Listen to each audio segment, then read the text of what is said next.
पुराने वक्तों की बात है।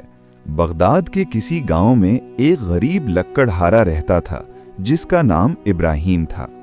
वो दिन भर जंगल में लकड़ियां काटता और शाम को थोड़े पैसों के एवज बाजार में बेच देता। उसके हालात बहुत खराब थे। कई दिन उसे फाकों में गुजारने पड़ते, लेकिन वो हमेशा हलाल रोजी को तरजीह देता था। इब्राहिम का चेहरा हमेशा पुरसुकून रहता और वो अपने हालात पर सब्र रखता।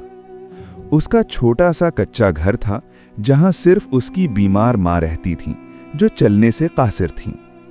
इब्राहिम रोज शाम को वापस आकर माँ के पांव दबाता और उसके लिए सादा खाना जैसे उबली सब्जी या रोटी तैयार करता। माँ उसे अक्सर कहती, बेटा तुम जो सब्र और मेहनत करते हो, अल्लाह जरूर तुम्हें इसका बदला देगा। एक दिन जब वो जंगल में लकड़ियां काट रहा था तो उसे मुट्ठी में एक चमकती हुई चीज दिखाई दी। करीब जाकर देखा तो वो एक बड़ा चमकता हुआ हार था। इब्राहिम को बहुत हैरत हुई, मगर फौरन उसके दिल में ईमान बेदार हो गया। उसने दिल में सोचा, ये चीज मेरी नहीं है और जो चीज मेरी नहीं होती उस पर मेरा हक नहीं बनता। उसका इरादा था कि ये इमाम मस्जिद के हवाले कर देगा। शायद ये किसी शख्स का गुम हो गया है। इसी शाम जब वो घर आया, माँ की हालत और खराब हो चुकी थी। दवा लाने के पैसे नहीं थे और उसकी जेब खाली थी। अब इब्राहिम के पास सिर्फ वही सोने का हार बचा था। उसकी माँ तेज बुखार में जल रही थी, चेहरा पीला पड़ चुका था और सांस आहिस्ता हो गई थी। घर के कोने में एक पुराना चिराग जल रहा था और इब्राहिम अपनी माँ का पसीना साफ कर रहा था। उसकी आंखों में आंसू थे। एक तरफ माँ की बिगड़ती तबीयत और दूसरी तरफ बैग में रखा सोने का हार। इब्राहिम ने दिल में सोचा, अगर मैं ये हार बेच दूं तो माँ के लिए दवा आ सकती है, मगर क्या मैं अल्लाह से छुप सकता हूँ? सुबह सवेरे इब्राहिम चुपचाप घर से निकल पड़ा। इब्राहिम सीधा मस्जिद चला गया। वहां इमाम साहब बैठे कुरान पढ़ रहे थे। इब्राहिम ने झुककर हार उनके सामने रख दिया और सारा सच बता दिया। इमाम साहब ने उसकी आंखों में देखा और कहा, बेटा तुमने अपना ईमान बचाया है। ये हार से ज्यादा कीमती काम है। अल्लाह उन्हीं लोगों को आजमाता है जिनसे वो मोहब्बत करता है। फिर उन्होंने ऐलान करवाया कि जिसका ये हार खोया है और वो सही पहचान बताएगा, उसी को वापस दिया जाएगा। गांव के लोगों ने इब्राहिम की इस ईमानदारी का किस्सा सुना तो उन्हें भी ये सुनकर बहुत अच्छा लगा। इसलिए गांव के कुछ अच्छे लोगों ने मिलकर इब्राहिम की मां के इलाज के लिए पैसे जमा किए और कुछ दिनों में मां की हालत बेहतर हो गई। इब्राहिम को ये अंदाजा न था कि उसका सच बोलना अल्लाह तक पहुंच चुका है। एक दिन एक अमीर आदमी गांव में आया और मस्जिद में जाकर कहा, मैंने जंगल में एक कीमती हार खो दिया था जिसकी निशानी ये है। इमाम साहब ने वही हार निकालकर उसे दिखाया और पूछा, यही है ना? ताजिर की आंखें खुशी से चमकने लगीं। जी हाँ, ये वही है। उसने हार हाथ में लेकर काफी देर तक देखा, जैसे यादें वापस आ गई हों। फिर उसने इमाम साहब से पूछा, ये किसने वापस किया? इमाम साहब ने इब्राहिम को बुलाया। इब्राहिम शर्मीली हालत में सादा कपड़ों में खड़ा हो गया, जिसके हाथ सख्त मेहनत के निशान लिए हुए थे, मगर चेहरे पर सच्चाई चमक रही थी। ताजिर ने जेब से सिक्कों से भरी थैली निकाली और बोला, बेटा ये तुम्हारे सच और ईमानदारी का इनाम है। इब्राहिम ने नरमी से मुस्कुराकर हाथ पीछे कर लिए और कहा, हुजूर मैंने ये काम इनाम के लिए नहीं किया। अगर इससे किसी की चीज वापस मिल गई तो यही मेरी सबसे बड़ी खुशी है। इमाम साहब की आंखों में आंसू आ गए। उन्होंने कहा, इब्राहिम तुम जैसे लोग ही हमारे गांव का फख्र हैं। ताजिर कुछ देर खामोश रहा, फिर बोला, अगर तुम इनाम नहीं लोगे तो मेरी एक बात जरूर मानो। मेरे पास एक काम है जो सिर्फ तुम ही कर सकते हो। इब्राहिम ने ताजिर से पूछा, कैसा काम? ताजिर बोला, मेरे बाग की रखवाली पर मौजूद एक पुराना मुहाफिज इंतकाल कर चुका है। अब मुझे एक दयानतदार और काबिले एतमाद शख्स की जरूरत है जो उसकी जगह जिम्मेदारी संभाले। इब्राहिम ने खामोशी से सोचा और इमाम साहब की तरफ देखा। इमाम साहब बोले, तुम्हें काम करने की आदत है और सब्र तुम्हारी खूबी है बेटा। ये मौका भी अल्लाह ने दिया है, इसे कबूल करो। इब्राहिम ने उस बड़े बाग की जिम्मेदारी ले ली।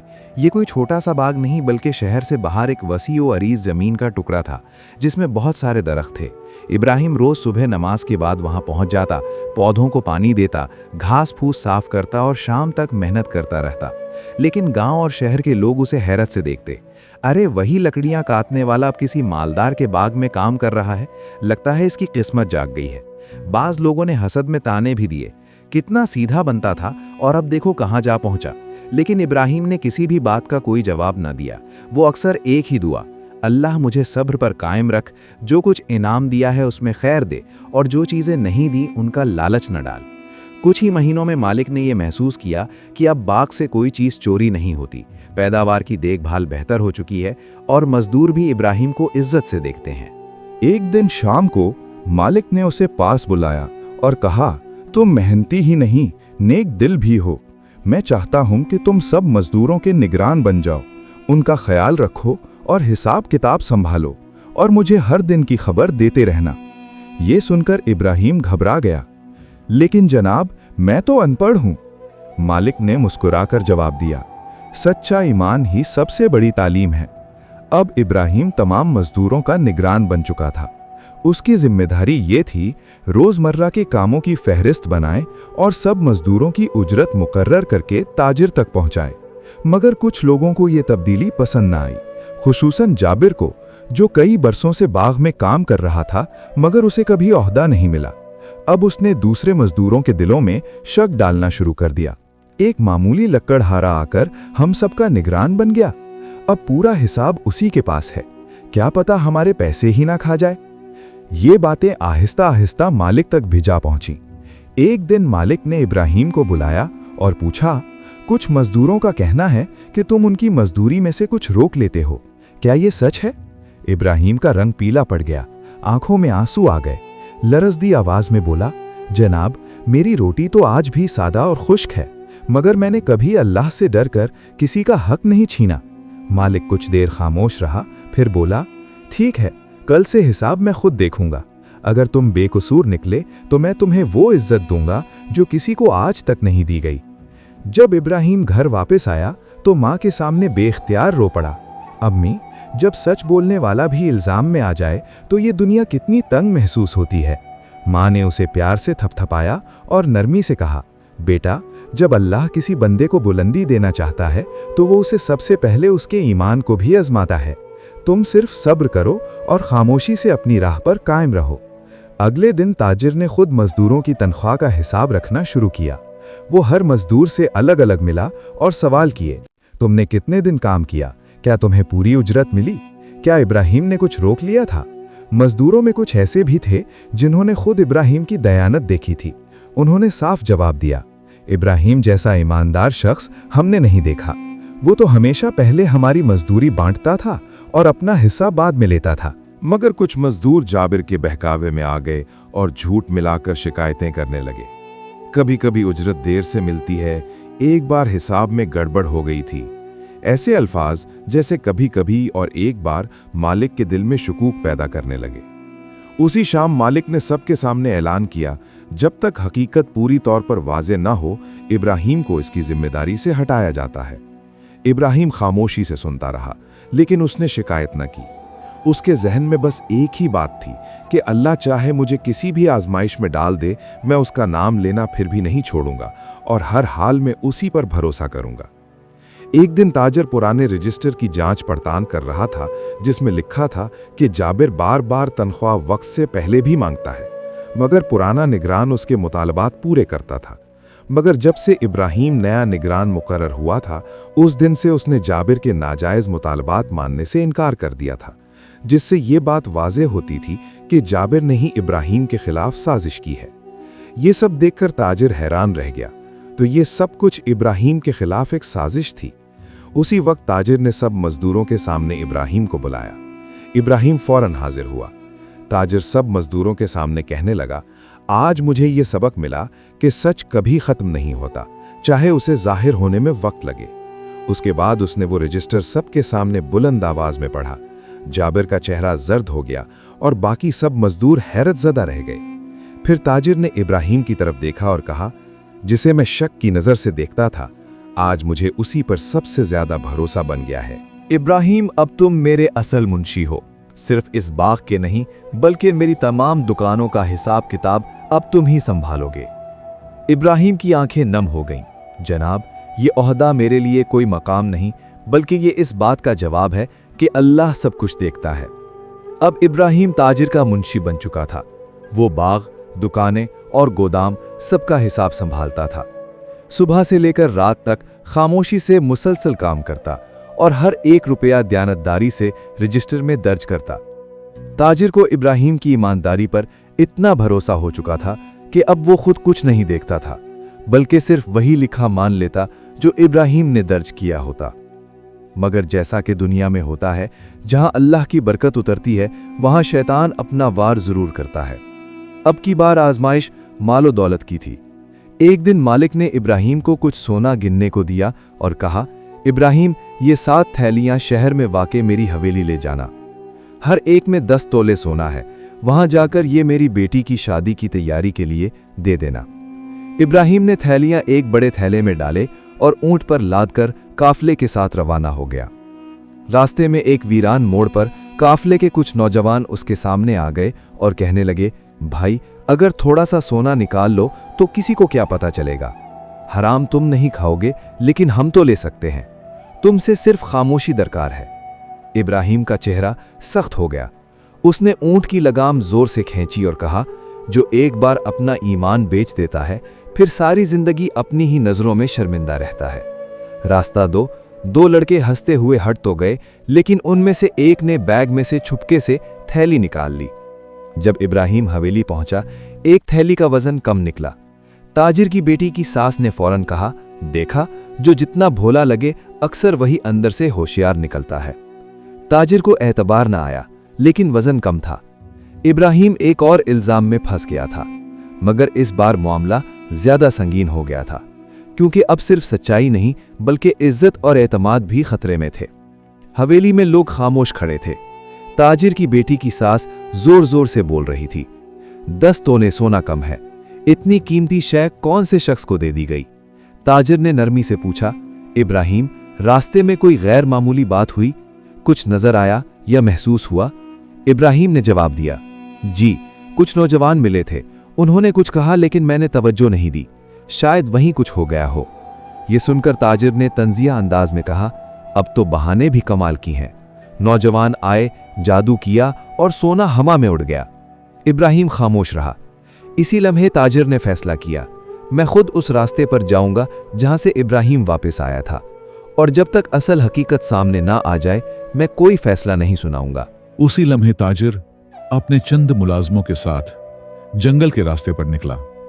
एक मोड़ पर एक जहाड़ी के नीचे कुछ लड़के आपस में सोना बांट रहे थे।